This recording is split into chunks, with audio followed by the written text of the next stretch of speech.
program called as Oncology and Strings, and basically I'm trying to train doctors and clinicians and healthcare workers on randomized control trial methods where we can develop protocols and develop research on randomized control trials on local music. In India, I do it in local North Indian or South Indian classical Indian music, and here I had an opportunity, a great privilege to do so in a local Tanzanian music. And yesterday and day before, we were doing 4 hours of workshop and training, and I was so delighted to see people coming up with, developing their own, titles and for randomized control trials. And I was truly impressed. We came out around like 30 protocols. So delighted.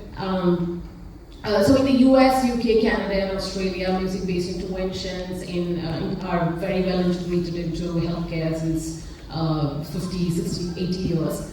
And what I have noticed is that from my experience exploring these different infrastructures in this US or UK, what I understood is that most of the research is focused on Western classical music, and I do think for a more customized or individualized or tailored experience, we need evidences or research or randomized control trials on local music. And I was so impressed and delighted with yesterday's experience, and I hope I can continue to mentor and train people here, researchers here, and then we can all, down the lane of a few years later, we can come up with our own, local Tanzanian, local Indian music-based intervention, and then not just research, and then integrate into clinical practice. So thank you so much for this opportunity. So thank you very much.